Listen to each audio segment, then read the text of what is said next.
तो मेरे प्यारे दोस्तों, स्वागत है आपका अपना YouTube channel motive happy study पर। रेलवे ग्रुप डी का सबसे लाटेस्ट एग्जाम जो कि 2022 में हुआ था, उसमें पूछे गए टोटल 99 शिफ्ट का सभी साइंस के प्रश्नों को हम लोग चैप्टर वाइज स्टडी कर रहे हैं। और यह आपका चैप्टर लाइट एंड ऑप्टिक्स का क्लास 5 वीडियो है। ठीक, जो लोग पीछे का वीडियो नहीं देखें वो प्ले लिस्ट में जाकर जरूर देख लीजिएगा। तो चलिए शुरू करते हैं। आज का पहला क्वेश्चन है कि त्रिकोणीय प्रिज्म के माध्यम से प्रकाश के वर्ण विक्षेपण के दौरान श्वेत प्रकाश रंग डैश रंगों की पट्टियों में विभाजित हो जाता है। तो ये आप कई बार पढ़े होंगे। ये कितने पट्टियों में विभाजित हो जाता है?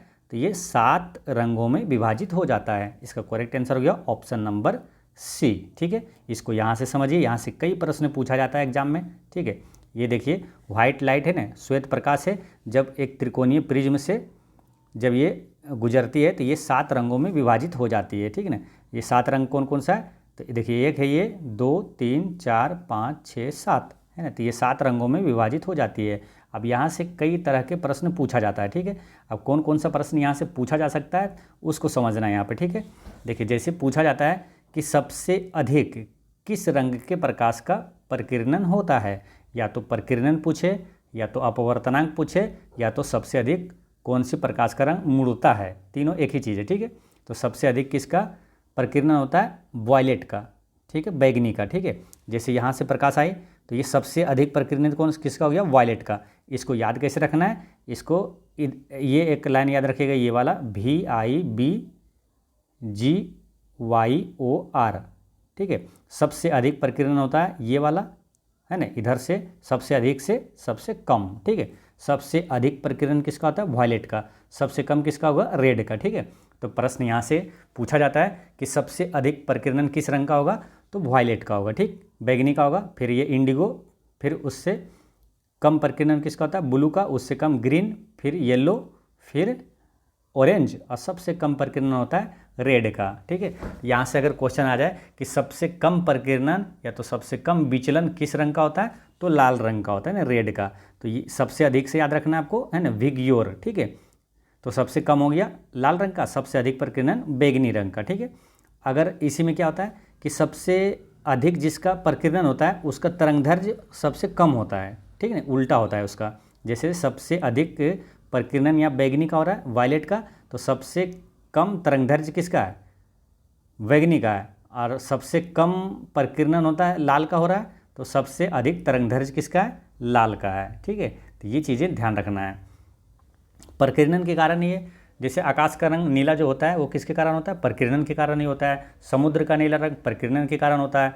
सूर्योदय या सूर्यास्त के समय सूर्य का लाल जो दिखाई देता है वो भी प्रकाश के प्रकीर्णन के कारण ही दिखाई देता है। तो ये सभी जो फैक्ट्स है काफ़ी इंपॉर्टेंट है, यही सब एग्जाम में पूछा जाता है। ठीक है, अच्छा एक क्वेश्चन जैसे आता है कि सबसे अधिक प्रकीर्णन किसका होगा। ठीक है, अगर आपको 4 ऑप्शन दे दिया जाए सबसे अधिक प्रकीर्णन किसका होगा। ठीक, अब ये है दे दिया आपको पीला, ठीक है, हरा, नीला और इंडिगो। ठीक है, 4 ऑप्शन दे दिया। अब इसमें पूछा जाएगा कि सबसे अधिक प्रकीर्णन ये चारों में से किसका होगा, तो इसका आंसर क्या होगा? ठीक है, क्या होगा? अब जैसे याद तो किए कि सबसे अधिक होता है विग्योर, है ना, बैगनी का होता है, VIBGYOR। ठीक है, सबसे अधिक बैगनी का होता है, लेकिन यहाँ बैगनी ऑप्शन में है ही नहीं। अगर इसमें बताना है कि सबसे अधिक प्रकीर्णन किसका होगा तो यहाँ से आगे बढ़ेंगे। बैगनी सबसे अधिक पूछा है तो बैगनी, उसके बाद किसका होगा? इंडिगो। अब देखिए यहाँ बैगनी नहीं है लेकिन इंडिगो है, तो आंसर क्या हो गया? इंडिगो। ठीक है, तो इस तरह से आंसर आप निकालेंगे। ठीक है, तो ये समझ गए। तो ऐसा नहीं है कि बैगनी आप याद किए तो बैगनी है, तो अगर नहीं है तो कन्फ्यूजन हो जाना। नहीं, अगर बैगनी नहीं है तो उसके आगे बढ़ेंगे। सबसे अधिक प्रकीर्णन बैगनी का है, ऑप्शन में नहीं है तो इंडिगो हो जाएगा। इंडिगो भी ऑप्शन में नहीं रहता तो आंसर क्या हो जाता है? नीला हो जाता है। ठीक, तो ये चीज़ें ध्यान रखना है आपको। चलिए नेक्स्ट क्वेश्चन है, किसी वस्तु को एक 10 सेंटीमीटर फोकस दूरी वाले उत्तल दर्पण के सामने 30 सेंटीमीटर की दूरी पर उसके मुख्य अक्ष पर रखा गया है, तो इसका प्रतिबिंब डैश बनेगा। तो इसका प्रतिबिंब कहाँ बनेगा? ठीक है, जब भी इस टाइप के प्रश्न आए तो पहले ये दिमाग में लाइए कि ये है क्या।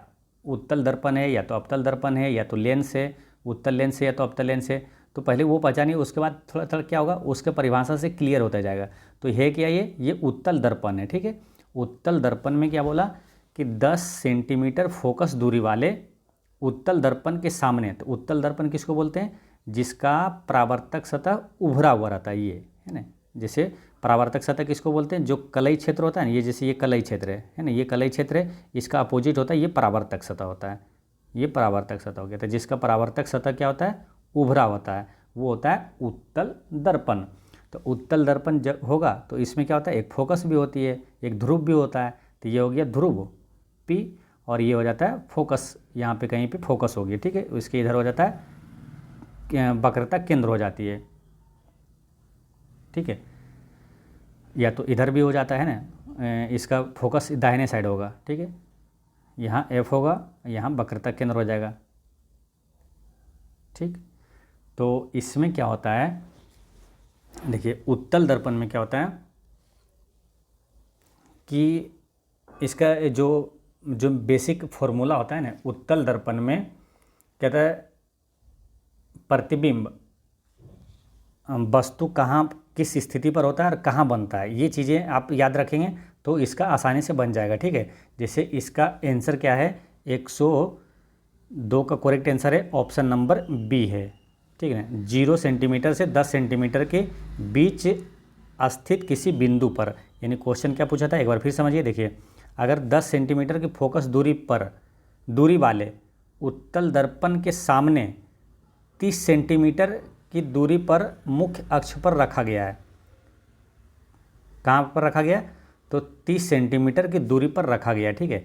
अब इसको यहाँ पर समझिए, देखिए क्या दिया हुआ है, एनसीईआरटी में क्या लिखा है कि अगर वस्तु अनंत पर है तो प्रतिबिंब की स्थिति क्या होगी, फोकस F पर दर्पण के पीछे बनेगा। कहाँ बनेगा, फोकस पर बनेगा। अगर अनंत और दर्पण के ध्रुव P के बीच है, देखिए एक ही कंडीशन है, अगर अनंत पर है तो फोकस पर बनेगा। अगर इसके अलावा यानी कि अनंत और दर्पण के ध्रुव, यानी कि देखिए ये है दर्पण है, इसका ध्रुव P है, यानी कि अनंत कहीं भी रखिए, है ना, अनंत पर यानी कि ये ध्रुव P हो गया, और अनंत है इसके बीच में, ठीक है, अनंत पर नहीं, अनंत के और ध्रुव के बीच में कहीं भी वस्तु रखना है तो प्रतिबिंब कहाँ बनेगी, ध्रुव और फोकस के बीच बनेगा। ध्रुव और फोकस के बीच, यहाँ फोकस है तो ये ध्रुव और फोकस के बीच में बनेगा, ठीक। कहाँ बनेगा, ध्रुव और फोकस के बीच में। अब यहाँ पर देखिए क्वेश्चन में आइए तो आसानी से ये समझ में आएगा आपको। तो क्या बोला था, अनंत के अलावा कहीं भी रखेंगे ना, अनंत और जैसे ये है, ये ध्रुव हो गया, P हो गया, और अनंत और ध्रुव के बीच अगर वस्तु कहीं भी रखेंगे तो प्रतिबिंब कहाँ बनेगा, तो दर्पण, ये ध्रुव और फोकस के बीच बनेगा। तो फोकस दूरी कितना है, 10 सेंटीमीटर फोकस दूरी वाले, ठीक है। तो यहाँ 0 से यहाँ काउंट करते हैं, इधर से जोड़ते हैं 0 से, है ना, 10 सेंटीमीटर, यानी कहाँ बनेगा, 0 से 10 सेंटीमीटर के बीच बनेगा, है ना। दर्पण के ध्रुव और फोकस के बीच बनेगा, यानी कि 0 से 10, क्योंकि फोकस दूरी के बीच बनेगा तो 0 से 10 सेंटीमीटर के बीच बनेगा। तो आंसर क्या हो गया, ऑप्शन नंबर 20 का करेक्ट आंसर हो गया, ठीक है। तो आंसर कहाँ से आया, तो ये चीज़ें मैंने याद रखना था कि अनंत पर अगर वस्तु रहती है तो प्रतिबिंब कहाँ, फोकस पर बनती है, लेकिन अनंत और ध्रुव के बीच अगर वस्तु कहीं है तो प्रतिबिंब कहाँ बनेगा, ध्रुव और फोकस के बीच बनेगा, ठीक है। तो आंसर निकल गया, और इसकी ज़रूरत भी नहीं पड़ी, किसकी, ये वाला है ना, इसकी ज़रूरत भी नहीं पड़ी, आंसर क्या परिभाषा से ही निकल गया, ठीक है। तो अब देखिए इसमें क्या चीज़ें ज़रूरी है कि आपको दर्पण, उत्तल दर्पण हो या तो अवतल दर्पण है, इसका इम्पोर्टेंस फैक्ट्स आपको ध्यान में रखना है, ठीक है। तो इसको आप देखिए, दर्पण, उत्तल दर्पण और अवतल दर्पण के बारे में आपको मोस्ट इम्पोर्टेंट जो इम्पोर्टेंट फैक्ट्स है वो आपको यहाँ पर बताते हैं, ठीक है। और इसको याद भी कर लेना है, आपको नोट भी कर लेना है। ये क्या हो गया, उत्तल दर्पण है। उत्तल दर्पण में क्या होता है आपको मालूम है, ये उभरा हुआ रहता है, ठीक है। परावर्तक सतह जो होता है यहाँ दिया हुआ ये, ठीक है, देखिए यहाँ परावर्तक सतह क्या उभरा हुआ रहता है, ये परावर्तक सतह होता है, जो कलई क्षेत्र होता है ये कलई क्षेत्र हो गया, ठीक है। और ये परावर्तक पृष्ठ जो है उभरा हुआ रहता है उत्तल दर्पण में। और यही अवतल दर्पण में क्या होता है, परावर्तक सतह जो होता है ये क्या है, देखिए धंसा हुआ है ना, ये धंसा हुआ है, ठीक है। तो ये हो गया अवतल दर्पण। अब इसका इंपॉर्टेंट चीज़ क्या याद रखना आपको, देखिए ये सारे चीज़ें आप याद रखेंगे ना तो आपको पूरा दर्पण काफ़ी इंपॉर्टेंट है, मिरर, चैप्टर काफ़ी इंपॉर्टेंट है। यहाँ से कई प्रश्न, सबसे ज़्यादा प्रश्न यहीं से पूछा जाएगा, इसलिए ये सब अगर याद रखते हैं तो ये चैप्टर आपको आसान हो जाता है। ठीक है, देखिए उत्तल दर्पण और, है ना, ये उत्तल दर्पण हो गया, कन्वेक्स मिरर, और अवतल दर्पण यानी कनकेव मिरर। ठीक है, अब यहाँ इस साइड वाला जो होगा उत्तल दर्पण के बारे में, इस साइड वाला अवतल दर्पण के बारे में। देखिए उत्तल दर्पण में क्या होता है, वस्तु की दूरी हमेशा ऋणात्मक होती है। अवतल दर्पण में भी वस्तु की दूरी हमेशा ऋणात्मक होती है, क्योंकि ये वस्तु को हम लोग क्या है, दर्पण के सामने रखते हैं, सामने यानी बाएं साइड रखते हैं। तो बाएं साइड रखेंगे तो क्या होता है, ऋणात्मक होती है। और दाहिने साइड अगर रहता है तो वो, कोई भी चीज़ें दाहिने साइड है, वस्तु हो या तो प्रतिबिंब बनती हो, तो वो धनात्मक होता है दाहिने साइड, राइट साइड। ठीक है, लेकिन लेफ्ट साइड क्या होता है, ये ऋणात्मक होती है। ठीक है ना, तो वस्तु की दूरी हमेशा दर्पण के सामने रखेंगे तो हमेशा ऋणात्मक होती है दोनों में। ठीक है, फोकस दूरी उत्तल दर्पण में धनात्मक होती है, उत्तल दर्पण में फोकस दूरी धनात्मक होती है हमेशा, और फोकस दूरी इसमें अवतल दर्पण में फोकस दूरी हमेशा ऋणात्मक होती है। तो याद रखना है, काफ़ी इंपॉर्टेंट है। उत्तल दर्पण में फोकस दूरी हमेशा धनात्मक होती है, अवतल में ऋणात्मक होती है। और उत्तल में क्या होता है, प्रतिबिंब हमेशा आभासी और सीधा बनता है। उत्तल दर्पण में प्रतिबिंब हमेशा आभासी और सीधा और हमेशा छोटा बनता है, जबकि अवतल दर्पण में क्या है, इसमें सभी तरह का बन सकता है, आभासी भी, वास्तविक भी, उल्टा भी, सीधा भी, सही सभी तरह के। तो याद जो है हमेशा वाला याद रखना है आपको, यानी कि उत्तल दर्पण वाला। उत्तल दर्पण में क्या होता है, हमेशा आभासी, सीधा और छोटा बनता है। ठीक, तो ये याद रखना है, इसको छोड़ देना है। अवतल दर्पण वाला इसमें क्या है, किसी भी प्रकार का बन सकता है। ठीक, तो उत्तल दर्पण में क्या इंपॉर्टेंट चीज़ है कि इसमें हमेशा आभासी, सीधा और प्रतिबिंब हमेशा वस्तु से छोटा ही बनेगा हमेशा। ठीक है, तो ये आपको याद रखते हैं तो ये काम आता है आपके न्यूमेरिकल बनाने में भी, या तो कई प्रश्न बनाने में इसमें काम आता है। ठीक, तो वो याद रखना है आपको। फिर क्या है, इसमें क्या है, जब वस्तु को अवतल दर्पण या तो उत्तल लेंस के वक्रता केंद्र पर रखा जाए तो प्रतिबिंब भी वक्रता केंद्र पर ही बनेगा, और प्रतिबिंब वास्तविक, उल्टा और वस्तु के समान आकार का होगा। ये भी इंपॉर्टेंट चीज़ें याद रखना है, या तो अवतल दर्पण हो या तो उत्तल लेंस, ये दोनों में ये चीज़ें होता है क्या कि अगर वक्रता केंद्र पर वस्तु रखते हैं तो प्रतिबिंब वक्रता केंद्र पर ही बनेगा, और प्रतिबिंब वास्तविक, उल्टा और वस्तु के समान आकार का होगा। ठीक है, अब यहाँ पर देखिए इंपॉर्टेंट चीज़ है, उत्तल दर्पण में क्या है कि यदि वस्तु अनंत पर है तो प्रतिबिंब फोकस पर दर्पण के पीछे बनेगा। ठीक, लेकिन यदि वस्तु अनंत और दर्पण के ध्रुव P के बीच में स्थित है, यही मेन चीज़ है, यहीं से क्वेश्चन पूछा गया था आपसे, है ना। अगर अनंत और अनंत पर अगर नहीं दिया हुआ, ठीक ना, अगर अनंत पर अगर नहीं दिया हुआ है तो इसका मतलब है अनंत और ध्रुव के बीच में कहीं वस्तु रखा है, तो प्रतिबिंब कहाँ बनेगा, ध्रुव और फोकस के बीच में बनेगा, है ना, ध्रुव और फोकस में बीच में बनेगा। तो यहीं से ये क्वेश्चन पूछा गया था। ठीक है, तो ये चीज़ें आपको आसानी से आंसर आ गया था। ठीक है, एक बार फिर समझ लीजिए क्वेश्चन को। तो इसको अगर दोबारा आए क्वेश्चन तो कैसे बना देना है, सिंपल चीज़ें, किसी वस्तु को 10 सेंटीमीटर फोकस दूरी वाले उत्तल दर्पण के सामने 30 सेंटीमीटर की दूरी पर मुख्य अक्ष पर रखा गया है, तो मुख्य अक्ष पर रखा गया है तो इसका प्रतिबिंब बनेगा। तो यहाँ पर ऑप्शन के अनुसार क्वेश्चन पता चलेगा किस टाइप का क्वेश्चन पूछा जा रहा था, 10 सेंटीमीटर या 20 सेंटीमीटर के बीच बनेगा, या 0 सेंटीमीटर 10 सेंटीमीटर के बीच बनेगा। तो ये 0 10 सेंटीमीटर क्या हो गया, 0 हो गया, ये आपका ध्रुव के पास है ना P, और 10 सेंटीमीटर आपका फोकस दिया हुआ था, तो फोकस और ध्रुव के बीच ही बनेगा। ठीक ना, यानी 0 और 10 सेंटीमीटर के बीच बनेगा, क्योंकि वस्तु रखा गया था कहाँ, अनंत पे नहीं रखा गया था, है ना, अनंत पे नहीं रखा गया, यानी 30 सेंटीमीटर की दूरी पर रखा गया था। तो अनंत और ध्रुव के बीच कहीं भी रखेंगे तो प्रतिबिंब जो है हमेशा ध्रुव और फोकस दूरी के बीच बनेगा। ठीक, चलिए नेक्स्ट क्वेश्चन देखते हैं। क्वेश्चन नंबर 103 में क्या पूछा था आपसे कि जब प्रकाश एक माध्यम से दूसरे माध्यम में प्रवेश करता है तो क्या होगा, है ना। जब प्रकाश एक माध्यम से दूसरे माध्यम में प्रवेश करता है तो क्या होता है। अब ऑप्शन के अनुसार इसका आंसर देंगे। आपतित किरण, आपतन बिंदु पर अभिलंब और अपवर्तित किरण सभी एक ही तल में होता है, तो ये तो सही है। इसका correct answer option number A हो जाएगा कि आपतित किरण जब एक माध्यम से दूसरे माध्यम में गुजरती है ना, तो आपतित किरण आपतन बिंदु पर अभिलंब और अपवर्तित किरण सभी एक ही तल में होता है। तो इसका correct answer option number A हो गया। ठीक है, बाकी जैसे ये सही हो गया तो बाकी होगा नहीं सही, क्योंकि आपतित किरण आपतन बिंदु पर अभिलंब तथा परावर्तित किरण एक ही तल में होती है। तो ये वाला इससे सबसे ज़्यादा सूटेबल कौन सा है? ऑप्शन नंबर ए इसका करेक्ट आंसर है। ठीक है, देखिए ये क्या हुआ, अपवर्तन के नियम से ये प्रश्न आया था है ना। एनसीईआरटी के अनुसार प्रकाश के अपवर्तन के 2 नियम है। इसमें क्या होता है? आपतित किरण, अपवर्तित किरण और अभिलंब एक ही तल में होता है। क्या याद रखना है? आपतित किरण, अपवर्तित किरण और अभिलंब एक ही तल में होता है।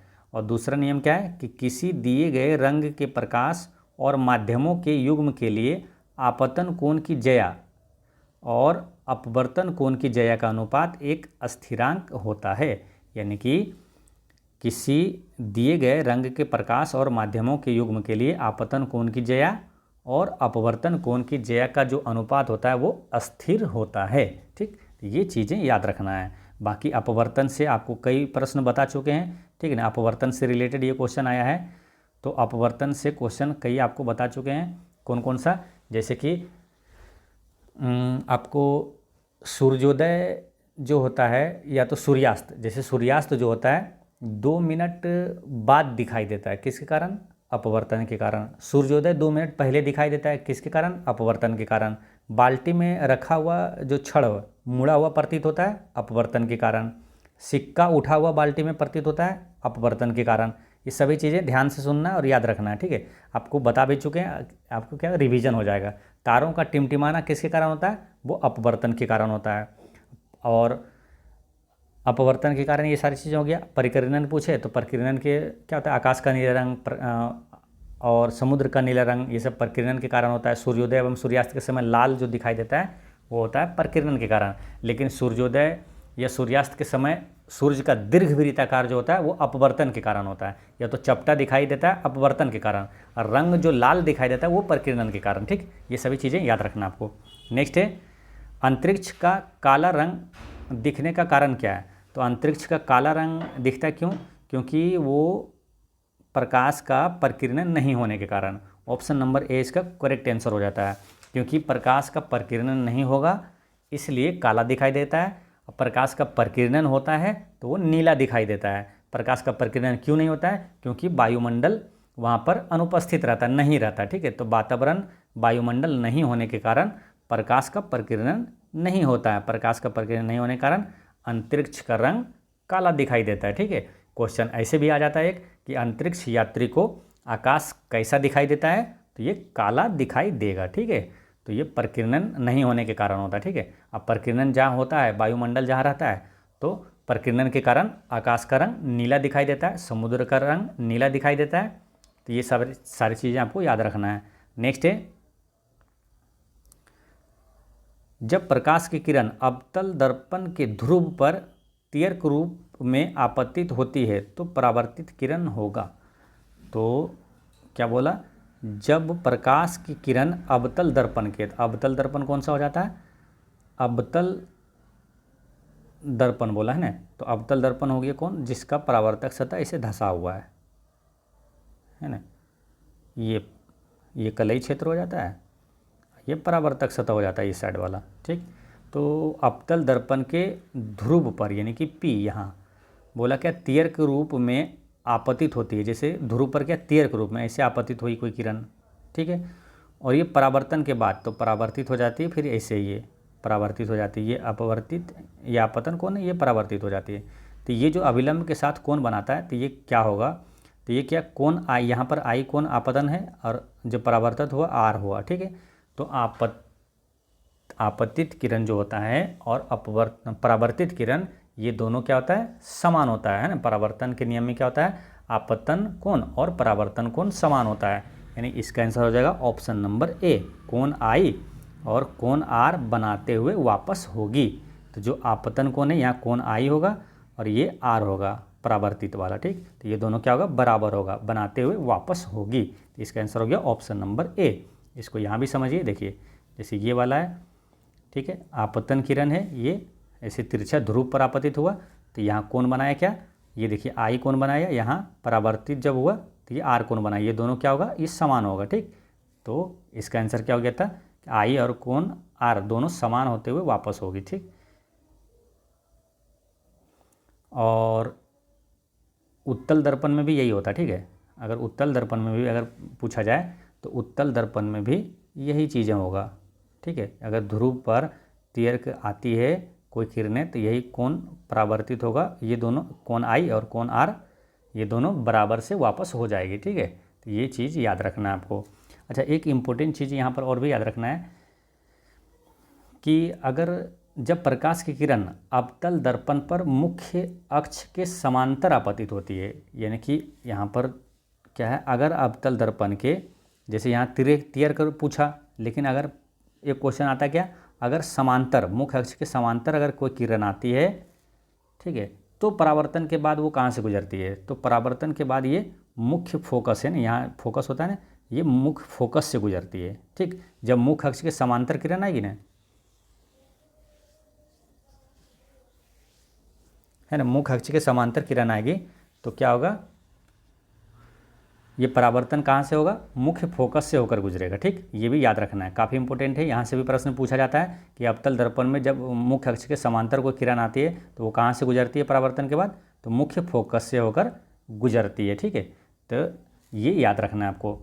चलिए नेक्स्ट क्वेश्चन देखते हैं। वक्रता केंद्र डैश पोलिश करने से अवतल दर्पण में गोलीय केंद्र की ओर डैश है, तो अब ऑप्शन में दिया हुआ की ओर या तो उभार बन जाता है, तो इसको समझ में कैसे आएगा मालूम, पहले ये अवतल दर्पण लिखा है ना, तो अवतल दर्पण पहले पारी, अवतल दर्पण कौन सा होगा, जिसका परावर्तक सतह धंसा हुआ हो, है ना, तो ये पोलिश हो जाता है, इधर राइट साइड पोलिश हो गया, और ये परावर्तक सतह हो जाता है जो पोलिश नहीं है, ठीक, इसका अपोजिट। अब क्या बोला देखिए, वक्रता केंद्र, तो वक्रता केंद्र कहाँ होगा इसका, जैसे कि ये अवतल दर्पण है तो ऐसे करके अगर एज्यूम करते हैं तो ये क्या है, एक गोला होता है, तो वक्रता केंद्र क्या होंगे, यहाँ लेफ्ट साइड में ये वक्रता केंद्र हो गया, यहाँ एफ हो जाता है, ठीक है। तो वक्रता केंद्र की ओर पोलिश करने पर अवतल दर्पण होता है कि के विपरीत, तो देखिए वक्रता केंद्र इधर है तो की ओर नहीं बल्कि के विपरीत, इधर इस साइड है ना, विपरीत, की ओर बोलता है इधर होता, लेकिन पोलिश किधर की हम लोग, पोलिश इधर रहता है ना, अवतल दर्पण में पोलिश किधर रहता है, विपरीत रहता है, तो की ओर वाला आंसर नहीं होगा, ठीक है, की ओर वाला आंसर नहीं होगा, के विपरीत होगा, और के विपरीत होता है पोलिश करने से अवतल दर्पण में, और गोलीय केंद्र की ओर क्या होता है, उभार होता है या तो झुकाव होता है, अवनमन, अवनमन मतलब झुकाव, तो ये केंद्र की ओर क्या है, झुकाव है ना, ऐसे है ना, देखिए ये झुकाव है, उभार नहीं, उभार तो इसमें उत्तल में होगा, उभार नहीं, उभार है ना, ये बोला क्या, उभार नहीं होता, क्या है इसमें, सिर्फ इसकी बात करते हैं अवतल दर्पण की, तो इसमें क्या होता है, अवनमन होता है, केंद्र की ओर अवनमन होता है, और वक्रता केंद्र के विपरीत पोलिश होता है, ठीक, समझ गए होंगे। तो इसका आंसर क्या हो गया कि वक्रता केंद्र के विपरीत पोलिश करने से अवतल दर्पण में गोलीय केंद्र की ओर, यानी कि सी जो है केंद्र की ओर, ये अवनमन होता है, झुकाव होता है, इधर झुकाव, ठीक। तो आंसर हो गया ऑप्शन नंबर आपका झुकाव वाला होगा, ऑप्शन नंबर डी इसका करेक्ट आंसर हो गया, ठीक है। तो इसको यहाँ भी समझ लिए जैसे कि, और अगर पूछा जाए कि अवतल दर्पण में परावर्तक सतह किधर होता है, अवतल दर्पण में परावर्तक सतह किधर होता है, वक्रता केंद्र की ओर होता है, ठीक, अवतल दर्पण में वक्रता केंद्र की ओर होता है, और उत्तल दर्पण में परावर्तक सतह किधर होता है, उत्तल दर्पण में, उत्तल दर्पण कैसे होता है, ऐसे है ना, और इसमें जो होता है वक्रता केंद्र किधर होगा, तो इधर, जैसे वक्रता केंद्र किधर है, इधर राइट साइड होता है, उत्तल दर्पण में क्या दाहिने साइड होता है ना, जैसे इधर बनेगा ना वृत्त, ऐसे गोला इधर बनेगा, तो ये दाहिने साइड होता है, और इसका जो परावर्तक सतह किधर इधर होता है ना, क्योंकि परावर्तक सतह उभरा होता है, ये कलई क्षेत्र हो जाता है, और ये परावर्तक सतह उभरा हुआ होता है, तो उत्तल दर्पण में परावर्तक सतह जो होता है वक्रता केंद्र के विपरीत होता है ना, वक्रता केंद्र इधर राइट साइड है और परावर्तक सतह इधर है, ठीक। तो मेन चीज़ यहाँ क्या समझना है कि अवतल दर्पण में परावर्तक सतह जो होता है, अवतल दर्पण में परावर्तक सतह वक्रता केंद्र की ओर होता है इधर, और उत्तल दर्पण में परावर्तक सतह जो होता है वक्रता केंद्र के विपरीत होता है परावर्तक सतह, ठीक। तो उम्मीद करते हैं आप समझ गए होंगे। ठीक है, चलिए नेक्स्ट क्वेश्चन है क्या, सूर्योदय के समय सूर्य का लाल रंग का दिखना किसके कारण होता है। तो ये बच्चा वाला क्वेश्चन है, कई बार एग्जामों में पूछा गया है, क्वेश्चन रिपीट होता है। सूर्य का लाल रंग किसके कारण होगा, तो ये परिकिरणन के कारण होगा, है ना। तो आंसर क्या हो जाएगा, ऑप्शन नंबर सी इसका करेक्ट आंसर है, प्रकाश के परिकिरण के कारण होता है। ठीक है, अच्छा टिंडल प्रभाव प्रकाश के किस घटना से संबंधित है मालूम। टिंडल प्रभाव, ये क्वेश्चन अभी रेलवे टेक्नीशियन में पूछा गया था दिसंबर 2024 में जो हुआ था कि टिंडल प्रभाव प्रकाश के किस घटना से संबंधित है, प्रकाश के परावर्तन से या विक्षेपण से या प्रकीर्णन से या तो अपवर्तन से, किससे संबंधित है।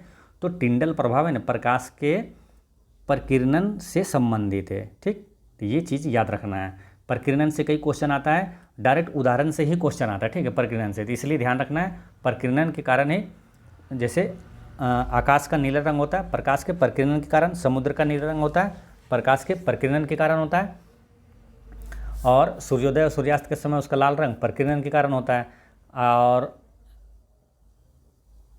ये प्रकीर्णन हो जाता है। उसके बाद अपवर्तन के कारण क्या होता है, अपवर्तन के कारण सूर्यास्त जो होता है 2 मिनट बाद दिखाई देता है, सूर्यास्त, और सूर्योदय 2 मिनट पहले दिखाई देता है अपवर्तन के कारण है। सूर्य का दीर्घ वृत्ताकार या तो चपटा दिखाई देता है, वो प्रकाश के अपवर्तन के कारण। ठीक, तो ये सभी इंपॉर्टेंट फैक्ट्स आपको ध्यान में रखना है।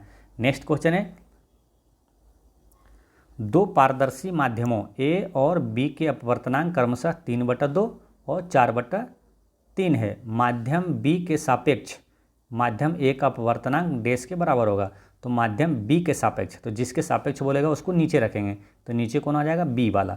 तो बी का कौन है, ए का है अपवर्तनांक 3/2 और बी का क्या है 4/3, तो नीचे आएगा 4/3। बी के सापेक्ष बोला तो बी को नीचे रख देंगे, और फिर ए का क्या रखेंगे, ऊपर रखेंगे। ए का अपवर्तनांक कितना है 3/2, इसको कैलकुलेट कर दीजिए, आंसर आ जाएगा। तो इसको उलटिएगा तो ये क्या हो जाएगा, ये 4/3 यहाँ ऊपर जाएगा, सीधा करिएगा तो 3/4 हो जाएगा उलट के। तो 3 3 9 बटे कितना होगा 8, है ना। तो आंसर क्या होगा 9/8 इसका करेक्ट आंसर है, ऑप्शन नंबर सी। ठीक है, तो कितना आसान से बन गया है ना। तो जानेंगे, प्रैक्टिस करेंगे तो आसानी से बन जाएगा। तो यहाँ पर क्या था, सिंपल, दो पारदर्शी माध्यमों ए और बी का अपवर्तनांक क्रमशः इतना और इतना है, तो माध्यम बी के सापेक्ष, जिसके सापेक्ष बोलेगा उसको नीचे रख देंगे और उसको ऊपर रख के कैलकुलेट कर दिए, 9/8 इसका करेक्ट आंसर आ गया। नेक्स्ट है,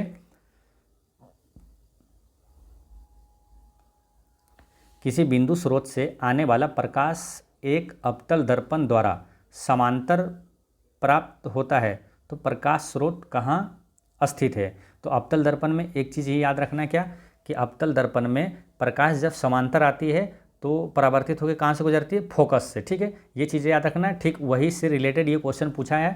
ठीक है, किसी बिंदु स्रोत से आने वाले प्रकाश का अवतल दर्पण द्वारा समांतर प्राप्त होता है, तो प्रकाश स्रोत क्या है। अगर समांतर प्राप्त होता है, अवतल दर्पण क्या है, अवतल दर्पण ये है ना, जिसका परावर्तक सतह क्या धसा हुआ है। अवतल दर्पण बोला क्या, अगर किसी बिंदु स्रोत से है ना आने वाला प्रकाश एक अवतल दर्पण द्वारा समांतर प्राप्त होता है, समांतर प्राप्त होता है, तो इसमें क्या होता है, देखिए पहले क्या होता है कि जैसे समांतर किरणें आती है अवतल दर्पण में, ये कहाँ फोकस से गुजरती है, तो उसी प्रकार ठीक है ना, फोकस से किरणें यहाँ जब आ जाएगी तो ये क्या होगा, समांतर ऐसे परावर्तित हो जाएगा। जैसे ये जाएगा किरण अवतल दर्पण पे, तो ये समांतर परावर्तित होगी। ठीक है, तो ये फोकस से होगा। तो यही पूछा प्रकाश स्रोत कहाँ से होगा, तो ये फोकस पर होगा। ऑप्शन नंबर सी इसका करेक्ट आंसर है। ठीक है, इसको यहाँ देख सकते हैं, जैसे कि अवतल दर्पण है, ये क्या है, अवतल दर्पण है। अवतल दर्पण में समांतर किरणें जब आती है तो कहाँ, सब फोकस से होकर गुजरती है। अवतल दर्पण आई, फोकस से होकर गुजरती है, फोकस से होकर गुजरती है, यहाँ से फोकस से होकर गुजरती है। ठीक, तो उसी प्रकार जब फोकस से किरणें ये जाएगी तो ये समांतर निकलेगी, फिर परावर्तित हो गए। ठीक, तो यही क्वेश्चन पूछा गया था। ठीक है, तो ध्यान में क्या रखना है आपको, ध्यान में ये रखना है कि अवतल दर्पण के मुख्य अक्ष के समांतर आपतित किरण मुख्य फोकस से गुजरती है। उसी तरह जब अवतल दर्पण में मुख्य फोकस से गुजरने वाली प्रकाश की किरणें परावर्तन के बाद मुख्य अक्ष के समांतर गुजरती है। ठीक है, तो आंसर क्या हो गया था, फोकस पर ही है इसका स्रोत। नेक्स्ट क्वेश्चन है कि एक प्रकाश किरण एक त्रिभुजाकार कांच के प्रिज्म के माध्यम से अपवर्तित होती है, तो आपतित किरण और निर्गत किरण के बीच का कोण क्या कहा जाता है? तो ये तो याद ही रखना है आपको कि आपतित किरण और निर्गत किरण के बीच का कोण ये विचलन कोण कहलाता है। क्या कहलाता है? विचलन कोण कहलाता है। ये क्वेश्चन 2 बार पूछा गया है और एक आपको बताते हैं डायग्राम, यहाँ से कम 5-6 प्रश्न पूछा जाता है। ठीक है, यहाँ देखिए, एक क्या बोला, कांच का प्रिज्म है, ठीक है, इससे प्रकाश आती है और निर्गत होती है। ठीक है, तो इस तरफ से क्वेश्चन पूछा जाता है। क्या क्या देखिए, इसमें पूछा जाएगा कि इसमें आपतित किरण कौन सा है, तो ये ए बी जो है ये आपतित किरण है। निर्गत किरण कौन सा है, तो ये सी डी निर्गत किरण है ना। और अपवर्तित किरण कौन सा है, तो ये ए बी आपतित हुआ, यहाँ बी सी अपवर्तित हो गया और अपवर्तित होने के बाद ये निर्गत हो गया सी डी। ठीक है, तो 3 किरण, पहले 3 क्वेश्चन हो जाएगा। क्वेश्चन पूछा हुआ है, ठीक है, ग्रुप डी में ही पूछा गया था कि ये आपको सिर्फ ये दे दिया था, ठीक है ना, और ये सिंपल, ये बाकी चीज़ें नहीं था। तो उसमें बोला था क्या, आपतित किरण कौन सा है और निर्गत किरण कौन सा है। तो इसमें आपतित किरण ए बी और निर्गत किरण सी डी, अपवर्तित किरण बी सी। ठीक है, अब कोण की बात करते हैं। ठीक है, तो इसमें क्या है, ए बी और एन ये क्या है, आपतन कोण है। ए बी एन क्या है, आपतन कोण है, यहाँ वाला। ठीक है, ये आपतन कोण है। ठीक है, और ये है एन। ठीक है, यहाँ एन है, यहाँ एन डैश है ये। ठीक है, तो एन डैश और बी सी, एन डैश और बी सी, ये कौन सा कोण है, तो ये अपवर्तन कोण है। ये कोण जो है अपवर्तन कोण है, यहाँ वाला। ठीक, कौन सा अपवर्तन कौन सा कोण है, ये वाला। ठीक, ये वाला हो गया आपतन कोण, ये हो गया अपवर्तन कोण। और निर्गत कोण कौन सा है, तो कोण ये वाला निर्गत कोण है, ये है ना, डी सी एम, ये निर्गत कोण है, डी सी एम निर्गत कोण है। ठीक है, समझ गए। और यहाँ पर विचलन कोण कौन सा है, क्वेश्चन जो आया था विचलन कोण, विचलन कोण कौन सा है, तो ई ओ डी, ई ओ और डी, ये विचलन कोण है। विचलन कोण कौन सा होता है, तो आपतन कोण और निर्गत कोण। ये आपतन कोण जो है ना, ये वाला आपतन किरण ये सीधे इधर आता हुआ प्रतीत होगा, और ये निर्गत किरण जो है ये इधर आगे बढ़ाएंगे तो ये जो कोण बनेगा ये विचलन कोण कहलाता है। ठीक, तो यही क्वेश्चन आपसे पूछा गया था। तो ये चीज़ें देखिए, सभी क्वेश्चन पूछा जाता है, आपको सब बता दिए। विचलन कोण कौन सा है, अपवर्तन कोण कौन सा है, निर्गत कोण, आपतन कोण कौन सा है। ठीक, तो यही क्वेश्चन आया था कि आपतित किरण और निर्गत किरण के बीच का कोण क्या कहलाता है, तो वो विचलन कोण कहलाता है। ठीक, ये याद रखना है हमेशा आपको, विचलन कोण कहलाता है। चलिए नेक्स्ट क्वेश्चन है, डिश एंटीना से तीव्र सिग्नल प्राप्त करने के लिए डिश एंटीना के रिसीवर को डैश पर रखा जाना चाहिए। तो देखिए, डिश एंटीना में किस दर्पण का प्रयोग होता है, तो डिश एंटीना में अवतल दर्पण का प्रयोग होता है। ठीक है, और अवतल दर्पण जो होता है वो क्या होता है, अभिसारी होता है ना, अभिसारी। अवतल दर्पण जो होता है अभिसारी, अभिसारी मतलब क्या होता है, किरणें क्या है, जो भी किरणें आएगी तो परावर्तित के बाद या तो वो क्या होता है, एक बिंदु पर केंद्रित होती है ना, एक बिंदु पर केंद्रित हो जाती है। ठीक है, एक बिंदु पर, ये अभिसारी कहलाता है। ठीक है, तो इसमें क्या है, डिश एंटीना से तीव्र सिग्नल प्राप्त करने के लिए डिश एंटीना के रिसीवर को कहाँ रखा जाना चाहिए, तो ये परावर्तित होकर कहाँ पर मिलती है, ये फोकस पर बनाती है। ठीक है, तो ये क्योंकि आने वाली जो अवतल दर्पण में आने वाली समांतर किरणों को फोकस पर केंद्रित किया जाता है, इसलिए इसे कहाँ रखा जाना चाहिए, तो डिश के सामने फोकस पर रखा जाना चाहिए। ठीक है, इसका करेक्ट आंसर हो गया ऑप्शन नंबर बी। तो यहाँ पर ध्यान कहाँ से पकड़ना है आंसर, तो ये पहले डिश एंटीना में अवतल दर्पण का प्रयोग किया जाता है, क्योंकि आने वाली जो प्रकाश की किरणें समांतर होती है और उसको कहाँ एक जगह केंद्रित करना है, तो एक जगह केंद्रित कहाँ होगा, तो ये फोकस पर होता है। समांतर किरणें जब आती है तो फोकस पर होती है, ये अवतल दर्पण में होता है। ठीक, तो इसका करेक्ट आंसर हो गया डिश के सामने फोकस पर एंटीना को के रिसीवर को रखा जाना चाहिए। नेक्स्ट है, जब प्रकाश किरण सघन माध्यम से विरल माध्यम में प्रवेश करती है तो क्या होता है, जब प्रकाश किरण सघन माध्यम से विरल माध्यम में तो क्या होता है। देखिए, सघन माध्यम से, ये कई बार आप भी पढ़े होंगे, तो होता क्या है कि जब विरल माध्यम से, विरल क्या हो गया, जैसे ये वायु है, ठीक है, ये वायु हो गया क्या, विरल हो गया, और सघन क्या हो गया, ये कांच हो गया मान के चलिए, तो ये सघन हो गया, ठीक है। तो वायु से कांच में जाएगी ना, तो ये क्या होता है मतलब बिरल से ये क्या होगा, बिरल, और कांच वाला क्या हो गया, सघन। तो बिरल से सघन में जाती है तो अभिलंब की ओर मुड़ जाती है। क्या होता है, अभिलंब की ओर मुड़ जाएगा जब बिरल से सघन में जाएगा। लेकिन सघन से जब बिरल में जाएगा, मान के चलिए इधर सघन है, अब बिरल में जाएगा, तो सघन से बिरल में जाएगा तो अभिलंब से दूर मुड़ जाती है, दूर झुक जाती है, ठीक है। तो क्वेश्चन क्या पूछा है कि जब सघन माध्यम से जब बिरल में जाएगा तो दूर चला जाएगा, अभिलंब से दूर हो जाएगा। तो इसका करेक्ट आंसर क्या हो जाएगा, ऑप्शन नंबर ए इसका करेक्ट आंसर होगा, ठीक है। तो ये चीज़ें ध्यान रखना है, सिंपल चीज़ें हैं। दो चीज़ें यहाँ, दो प्रश्न आ जाता है कि बिरल से सघन में जाएगा तो अभिलंब की ओर मुड़ जाएगा, और जब सघन से बिरल में जाएगा तो अभिलंब से दूर झुक जाती है, ठीक।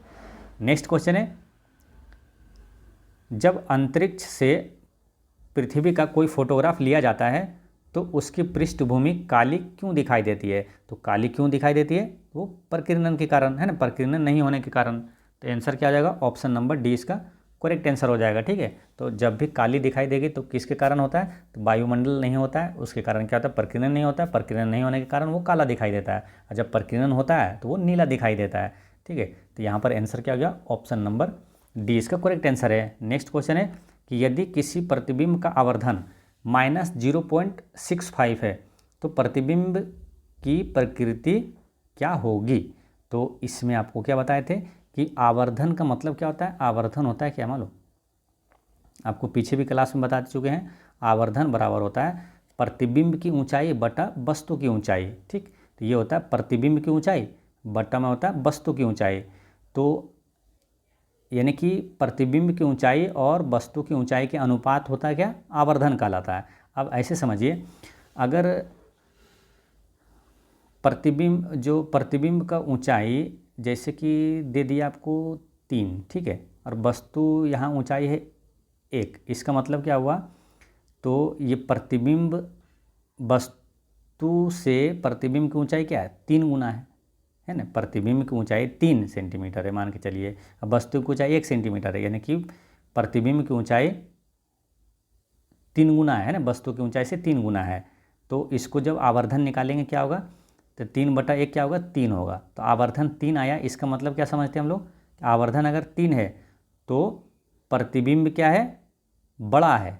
कितना बड़ा है, 3 गुना बड़ा है, ठीक। जैसे वस्तु की ऊंचाई मान के चलिए 2 है, ठीक है, u बराबर 2 है। अब v बराबर आपको दिया है 6 या तो 4, ठीक, 4 दे दिए। तो आवर्धन निकालेंगे क्या, v/u यानी 4/2, यहाँ काटेंगे क्या आया 2, यानी कि यहाँ से भी देखते हैं पता चला था यहाँ कि प्रतिबिंब की ऊंचाई 2 गुनी है, यहाँ भी आवर्धन क्या आ गया, 2 आ गया। इसका मतलब क्या हुआ, प्रतिबिंब की ऊंचाई 2 गुनी है। अगर 1 से कम आता है तो प्रतिबिंब क्या होगा, छोटा बनेगा, है ना। प्रतिबिंब की ऊंचाई वस्तु की ऊंचाई से छोटा होगा। जैसे यहाँ आपको 3 है ऊपर प्रतिबिंब की ऊंचाई और वस्तु की ऊंचाई 4 है, तो जब काटेंगे तो 1 से छोटा आएगा ना, ऐसे भी छोटा यहाँ दिख रहा है, और जब कैलकुलेट भी करेंगे तो 1 से छोटा आएगा। आवर्धन अगर 1 से कम है, इसका मतलब क्या हुआ, प्रतिबिंब छोटा बना, ठीक।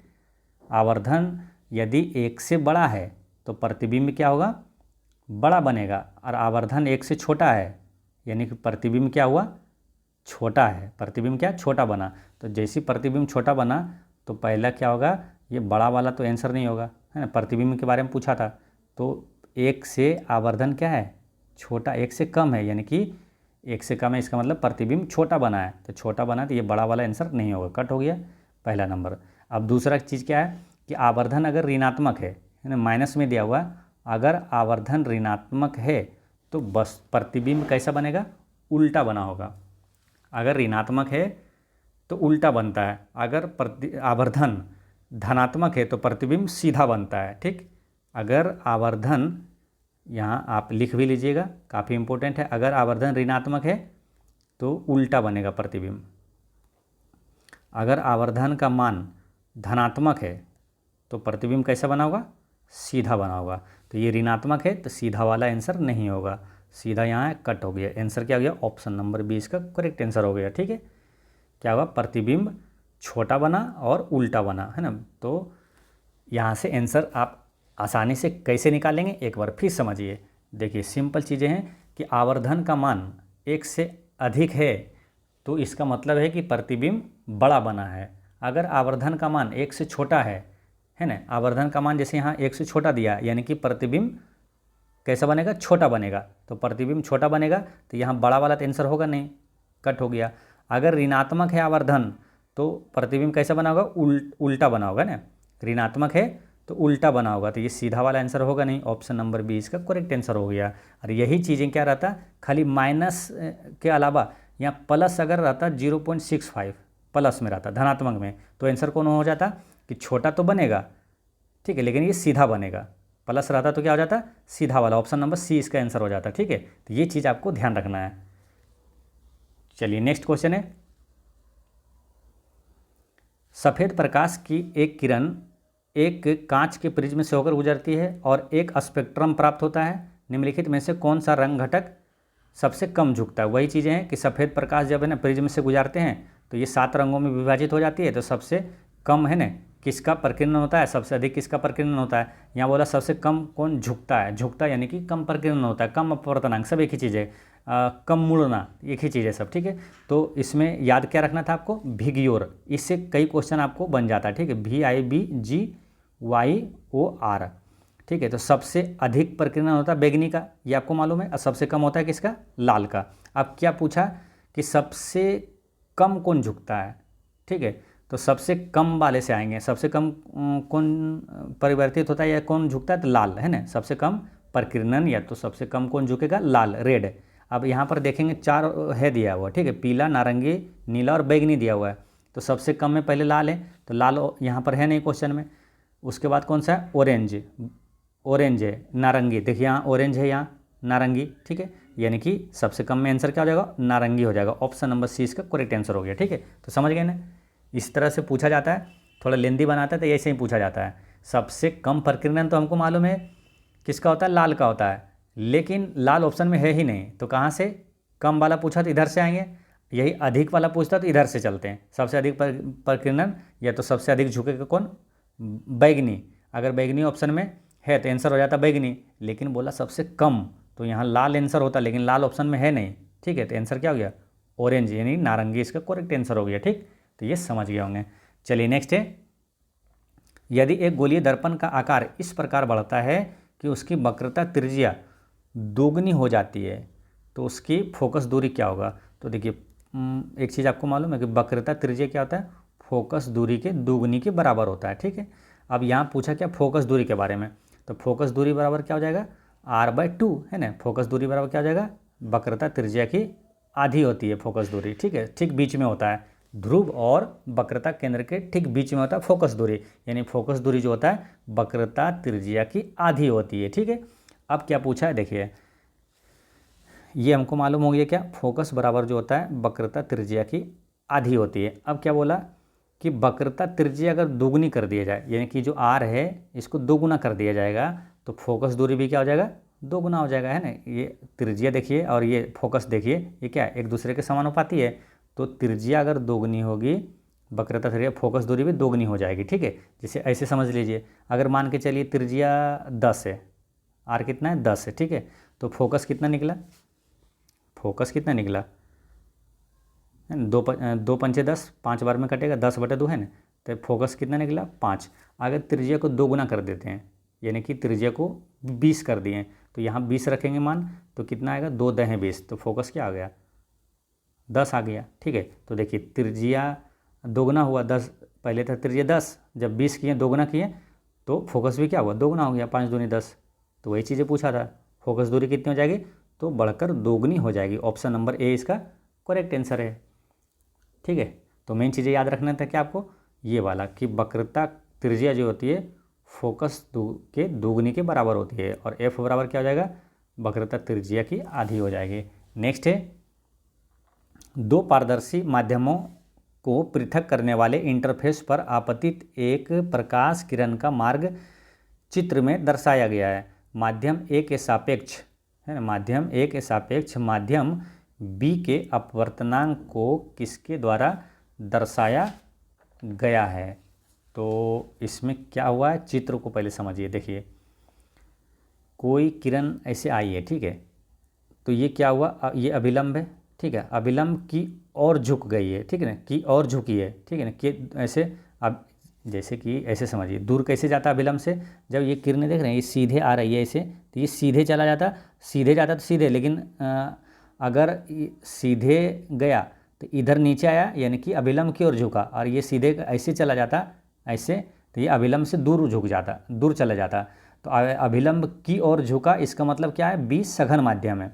बी क्या है, बी सघन माध्यम है, यानी कि बी का अपवर्तनांक अधिक है। बी का अपवर्तनांक क्या है, मतलब सघन माध्यम क्या होता है कि जिसका मतलब कि जो जितना अधिक सघन होगा वो उसका अपवर्तनांक उतना अधिक होगा। तो वही बी यहाँ पता चला, क्या हम लोग को यहाँ देख के चित्र से बता दिए कि अभिलंब की ओर झुका है, यानी कि इसका ये सघन माध्यम है इसके अपेक्षा, ए के अपेक्षा। तो बी का मान क्या होगा, बी के अपवर्तनांक जो होगा क्या होगा, अपवर्तनांक 1 से अधिक होगा, है ना। ए के सापेक्ष क्या होगा, जैसे ए के सापेक्ष, जैसे ए के सापेक्ष जिसके सापेक्ष यानी उसको नीचे रखते हैं, तो ए का अपवर्तनांक, अब बी के अपवर्तनांक करेंगे तो बी का अधिक है ना, तो बी का अधिक है, यानी कि इसको जब कैलकुलेट करेंगे तो क्या आएगा, 1 से अधिक आएगा ना। ऊपर वाला अगर अधिक है किसी भी चीज़ से, जैसे नीचे वाला से अधिक है, तो उसका मान क्या आएगा, 1 से अधिक आएगा। ऊपर वाला कभी भी अगर नीचे वाला से अधिक है तो इसका मान क्या आएगा, 1 से अधिक आएगा। तो वही पूछा बी का अपवर्तनांक क्या होगा, तो बी का अपवर्तनांक एन यहाँ दिया हुआ है, तो एन का मान क्या हो जाएगा, 1 से अधिक होगा। बी का अपवर्तनांक क्या है, 1 से अधिक होगा। ये सब क्या अंडरस्टैंडिंग वाला चीज़ है, इसमें कोई फॉर्मूला कोई सूत्र है नहीं, इसमें समझने वाला चीज़ है ना। चित्र को समझेंगे, आपको सिर्फ ये मालूम होना चाहिए कि जो अधिक सघन है उसका अपवर्तनांक अधिक होगा। तो ये आपको मालूम है, आप पढ़े हैं, शुरू से आपको बताएं कि सघन माध्यम में जब विरल माध्यम से आती है, सघन माध्यम में अभिलंब की ओर झुक जाती है, तो की ओर झुका यानी सघन माध्यम है इसके अपेक्षा, ठीक है ना, ये विरल माध्यम हो जाएगा इसके बी के अपेक्षा। तो जैसे ज़्यादा झुका तो अपवर्तनांक अधिक है, तो अपवर्तनांक अधिक है यानी कि बोला ए के सापेक्ष, यानी कि दोनों में बटा में करेंगे तो अपवर्तनांक क्या होगा, 1 से अधिक होगा। इसका आंसर हो गया ऑप्शन नंबर ए, इसका करेक्ट आंसर हो गया।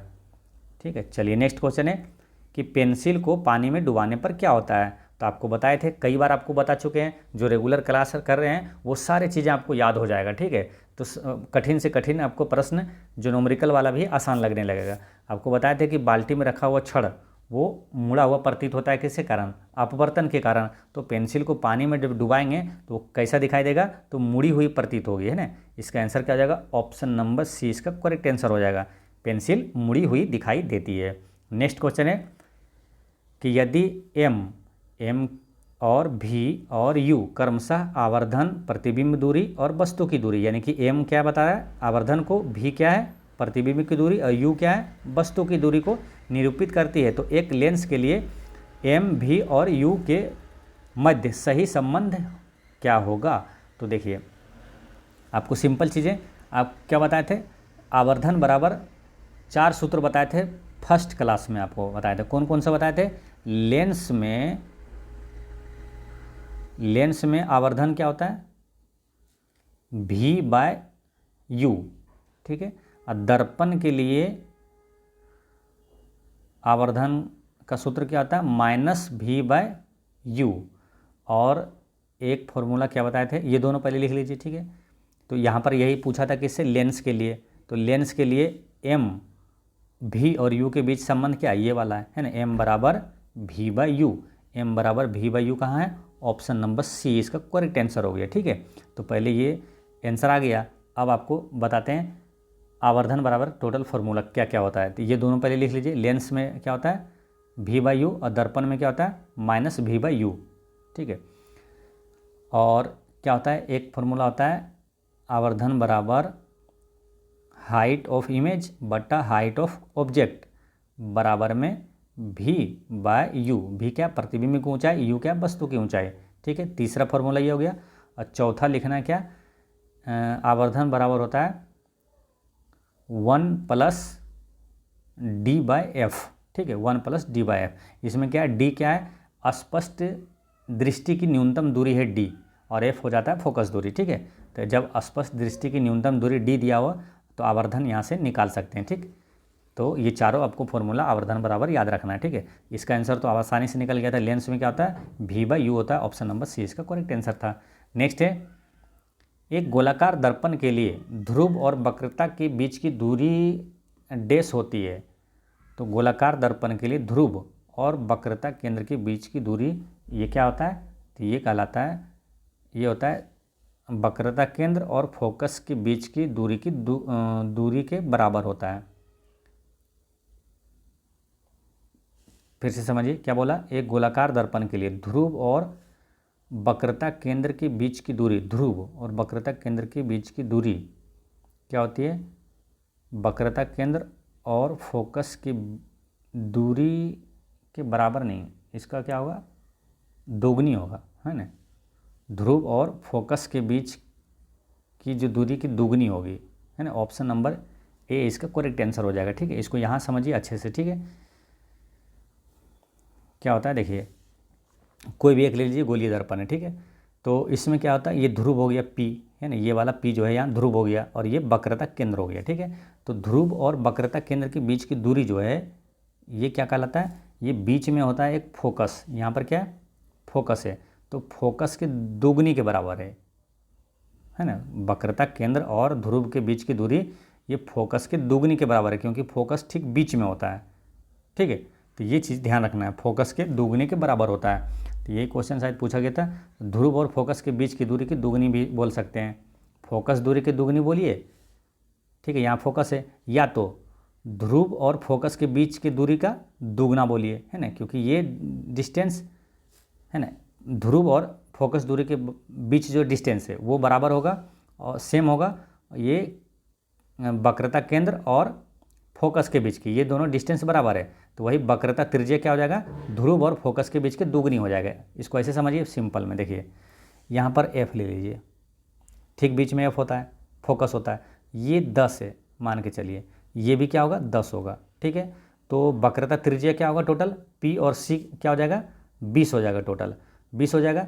तो P और F के बीच के डिस्टेंस कितना है, ध्रुव और F के फोकस के बीच कितना, 10। तो 10 का ये टोटल PC कितना होगा, दोगुना हो जाएगा। PC बराबर क्या हो जाएगा, P और F के दोगुना हो जाएगा, P और F यानी कि फोकस और ध्रुव के बीच के दोगुना हो जाएगा, ठीक। तो ये समझ गए आसानी से, ठीक। तो ये चीज़ें मेन चीज़ें इसमें याद क्या रखना है, देखिए इसमें सारी चीज़ आपको बता देते हैं क्या क्या है। देखिए दर्पण में क्या होता है, मुख्य अक्ष पर ये वक्रता केंद्र और ध्रुव कहाँ होता है, मुख्य अक्ष पर होता है, ठीक। और ये वक्रता केंद्र और ये ध्रुव के बीच ये दूरी क्या कहलाता है, वक्रता त्रिज्या कहलाता है, जिसको R से डिनोट करते हैं, ठीक। यहाँ पर देख सकते हैं। और C वक्रता केंद्र हो गया, और पोल जो ध्रुव हो गया, है ना, P जो है ये ध्रुव कहलाता है। और XY जो है यानी कि वक्रता केंद्र और ध्रुव को मिलाने वाली ये रेखा क्या कहलाता है, मुख्य अक्ष कहलाता है। XY क्या हो गया, प्रिंसिपल एक्सिस हो गया, ठीक है। और इसमें एक प्रश्न और आता है कि जो द्वारक किसे कहते हैं, तो परावर्तक सतह का जो होता है डिस्टेंस, परावर्तक सतह का जो ये व्यास कह लीजिए इसको, है ना, तो ये क्या कहलाता है, परावर्तक सतह का ये जो व्यास है ये कहलाता है द्वारक, ठीक है। ये क्या कहलाता है, द्वारक कहलाता है, ठीक, ये वाला, ठीक। तो ये भी चीज़ ध्यान रखना है, MN क्या द्वारक है। चलिए नेक्स्ट क्वेश्चन है, गोलीय दर्पण के मुख्य अक्ष के नीचे किसी वस्तु के प्रतिबिंब की ऊंचाई क्या होगा। वस्तु के स्थिति पर निर्भर करता है, या तो प्रतिबिंब की स्थिति पर निर्भर करता है, या धनात्मक है या ऋणात्मक है। तो एक चीज़ हमेशा याद रखना है कि मुख्य अक्ष के नीचे, जैसे कि गोलीय दर्पण है, कोई भी दर्पण ले लीजिए, यानी कि ये अवतल दर्पण ले लीजिए, ठीक है। मुख्य अक्ष के नीचे अगर नीचे बनता है तो ये क्या होता है, ऋणात्मक होती है, प्रतिबिंब की ऊंचाई क्या होगा, ऋणात्मक। अगर ऊपर रहेगा तो धनात्मक होगा, ठीक है। तो हमेशा याद रखना है आपको, मुख्य अक्ष के नीचे वाला रहेगा तो प्रतिबिंब की ऊंचाई क्या होगा, ऋणात्मक होती है। ऑप्शन नंबर डी इसका करेक्ट आंसर होगा। और ये ऊपर रहेगा सीधा, यानी कि ये धनात्मक होगा, ठीक है। तो ये चीज़ आपको याद रखना है। और वही लेफ्ट साइड क्या होता है, लेफ्ट साइड होता है दूरी, ये तो ऊंचाई हो गया, लेफ्ट साइड दूरी जो होता है वो बाएं साइड जो होता है वो दूरी होता है ऋणात्मक, और दाहिने साइड जो होता है दूरी जो होता है वो धनात्मक होता है, ठीक। तो यहाँ पर आंसर क्वेश्चन क्या था, ऊंचाई वाले, ठीक है। तो ऊंचाई वाले से रिलेटेड रखना क्या, अगर मुख्य अक्ष के ऊपर है तो होगा धनात्मक, और मुख्य अक्ष के बोला क्या नीचे है वस्तु की, तो प्रतिबिंब की ऊंचाई क्या होगा, ऋणात्मक होगा, ठीक। चलिए नेक्स्ट है, एक 12 सेंटीमीटर लंबी एक वस्तु को अवतल लेंस से 15 सेंटीमीटर की दूरी पर रखी है और इसकी 8 सेंटीमीटर की आभासी प्रतिबिंब डैश की दूरी पर प्राप्त होती है। तो ऊंचाई दिया हुआ है आपको, वस्तु की ऊंचाई दिया हुआ है 12 सेंटीमीटर और इसका आभासी ऊंचाई दिया हुआ है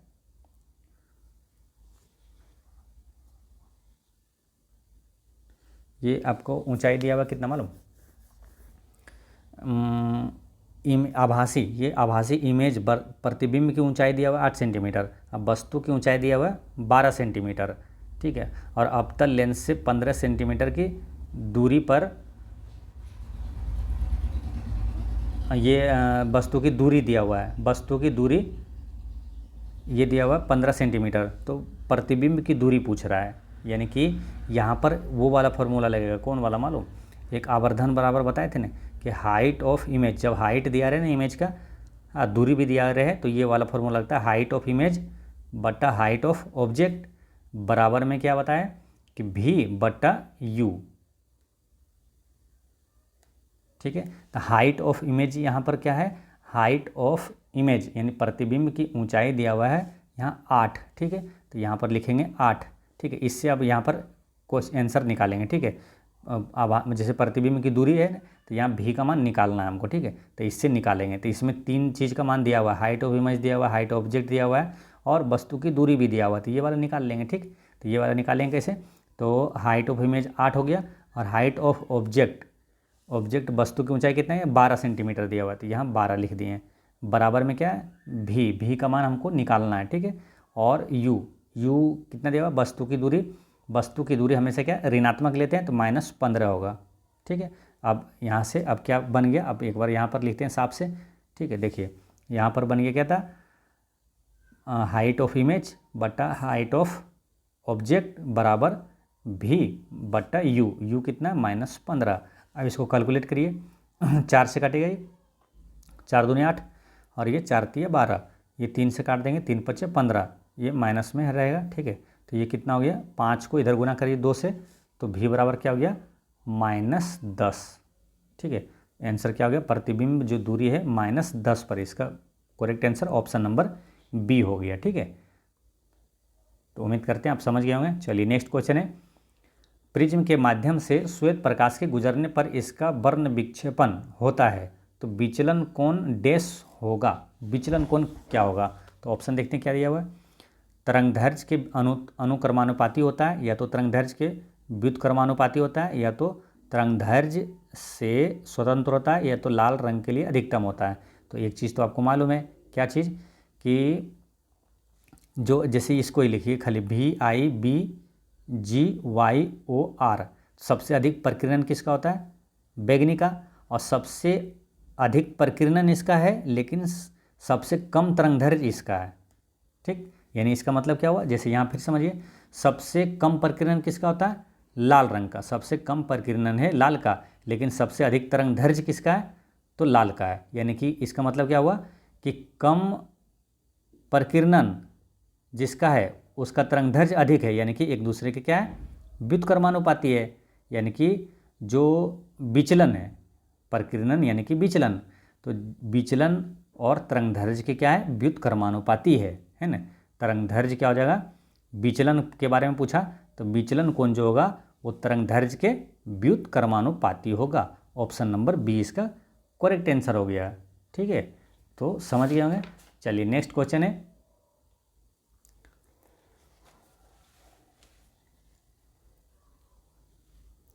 एक आपतित किरण अवतल दर्पण के फोकस से गुजरती है, तो परावर्तित किरण कहाँ से गुजरेगी, तो आपको कई बार बता चुके हैं, अवतल दर्पण में जब या तो क्या होता है समांतर आती है तो कहाँ से गुजरती है, फोकस से गुजरती है। यहाँ पर बोला क्या, एक आपतित किरण अवतल दर्पण के फोकस से गुजरती है, फोकस से गुजरती है यानी कि परावर्तित किरण क्या होगा, समांतर होगा, है ना, समांतर हो जाएगा, ठीक है। तो ये मुख्य अक्ष के समांतर होती है। ऑप्शन नंबर ए इसका करेक्ट आंसर हो गया। नेक्स्ट है, जब प्रकाश किरणों का समांतर पुंज 1 मीटर फोकस दूरी के उत्तल दर्पण पर आपतित होने पर परावर्तित किरणें क्या होगी? तो परावर्तित किरणें, पहला एक चीज़ ये जानना है आपको, क्या उत्तल दर्पण क्या होता है? उत्तल दर्पण एक अपसारी होता है। अपसारी यानी कि किरणों को क्या करता है? ये फैलाता है ना, अपसारी होता है। तो अपसारी है होता है, तो ये वाला आंसर होगा नहीं, अभिसरित वाला है ना। अभिसरित कौन होता है? अवतल दर्पण, जो कि एक बिंदु पर एकत्रित करती है ना, एक बिंदु पर जैसे परावर्तित होने के बाद एक बिंदु पर एकत्रित करती है, ये अभिसारी होता है अवतल दर्पण में। लेकिन उत्तल दर्पण में क्या होता है? वो डाइवर्स कर देता है ना, अपसारी होता है। उत्तल दर्पण अपसारी होता है, तो अपसारी होगा, तो ये अभिसारी वाला आंसर नहीं होगा, पहला नंबर। दूसरा नंबर क्या बोला कि 1 मीटर की फोकस दूरी के, तो यानी कि परावर्तित किरण जो होता है वो क्या होता है? उत्तल दर्पण में जो प्रतिबिंब बनता है वो क्या आता है? दर्पण के पीछे बनता है। तो ऑप्शन नंबर बी इसका करेक्ट आंसर होगा कि दर्पण के पीछे। फोकस दूरी भी कहाँ होती है? उत्तल दर्पण में। जैसे उत्तल दर्पण ये लीजिए, ठीक है, उत्तल दर्पण में फोकस दूरी कहाँ होती है? दर्पण के पीछे होती है ना, राइट साइड में दर्पण के पीछे होती है। क्योंकि देखिए ये ऐसे झुका है ना, तो इसको दर्पण के पीछे फोकस दूरी होती है। ये समझना कैसे है? तो ये इसको जैसे ये झुकावट, इसको अगर गोला बनाइएगा तो किधर? इधर बनेगा ना। तो फोकस जो होगा या तो वक्रता केंद्र होगा, सब किधर होगा? इधर होगा ना, दाहिने साइड होगा, दर्पण के पीछे होगा। तो ये दर्पण के पीछे और 1 मीटर फोकस दूरी दिया है, तो यहाँ पर आंसर भी क्या होगा कि दर्पण के पीछे 1 मीटर की दूरी पर एक बिंदु से अपसरित होती हुई प्रतीत होगी, है ना, अपसरित प्रतीत होती हुई प्रतीत होगी। ठीक, जैसे यहाँ पर इसको समझ लीजिए, जैसे उत्तल दर्पण है तो यही होता है कि 1 मीटर बोला फोकस से, तो यहाँ से फोकस से अपसरित ऐसे है ना, फैलता हुआ अपसरित होती हुई प्रतीत होगी। ठीक, तो यही क्वेश्चन पूछा गया था। तो आंसर क्या हो गया था? एक बार फिर समझिए, देखिए, जब प्रकाश किरणों का समांतर पुंज 1 मीटर फोकस दूरी के उत्तल दर्पण पर आपतित होती है तो परावर्तित किरणें क्या होगी? तो परावर्तित किरणें क्या होगी? तो पहला नंबर क्या है? उत्तल दर्पण है तो ये अपसारी होगा, अपसरित होगा। ठीक है, तो ये अभिसरित वाला तो होगा ही नहीं। और 1 मीटर फोकस दूरी है तो ये फोकस दूरी क्या होता है? दर्पण के पीछे होता है। दर्पण के पीछे 1 मीटर फोकस दूरी यहाँ दिया हुआ है ना, बिंदु से अपसरित होती हुई प्रतीत होगी। इसका आंसर हो गया ऑप्शन नंबर 20 का करेक्ट आंसर हो गया। ठीक है, तो ये चीज़ें आपको ध्यान में रखना है। ठीक है, तो दोस्तों आज की वीडियो इतना तक ही रहने देते हैं और ये आपका क्लास 5 वीडियो समाप्त होता है। और पिछले वीडियो मैंने आपसे क्वेश्चन पूछा था कि ओलंपिक 2024 में उद्घाटन समारोह का ध्वजवाहक कौन था? तो वो था पीवी सिंधु और शरत कमल। ठीक, और आज का क्वेश्चन है, क्योंकि ओलंपिक से काफ़ी प्रश्न पूछा गया था आपको रेलवे टेक्नीशियन एग्जाम में। ठीक है, तो ओलंपिक के सारे प्रश्नों को आपको याद रखना है। आज का क्वेश्चन है कि ओलंपिक जो पेरिस में हुआ था 2024 में समापन समारोह का ध्वजवाहक कौन था? ठीक है, जैसे कि उद्घाटन समारोह का ध्वजवाहक था पीवी सिंधु और शरत कमल, उसी प्रकार आपको बताना है कि समापन समारोह में ध्वजवाहक कौन था। ठीक है, ये ओलंपिक अगर बोलते हैं तो इसका मतलब समझिए ओलंपिक सिर्फ। ठीक है, और पैरा ओलंपिक बोलेंगे तब वो होगा पैरा ओलंपिक। ठीक है, अगर सिंपल ओलंपिक बोलते हैं तो ओलंपिक वाला आपको बताना है। ठीक है, तो ओलंपिक में 2024 में समापन समारोह का ध्वजवाहक कौन था? इसका आंसर आप कमेंट में दीजिएगा और कोई भी डाउट हो तो कमेंट में पूछिएगा। पढ़ते रहें, मुस्कुराते रहें।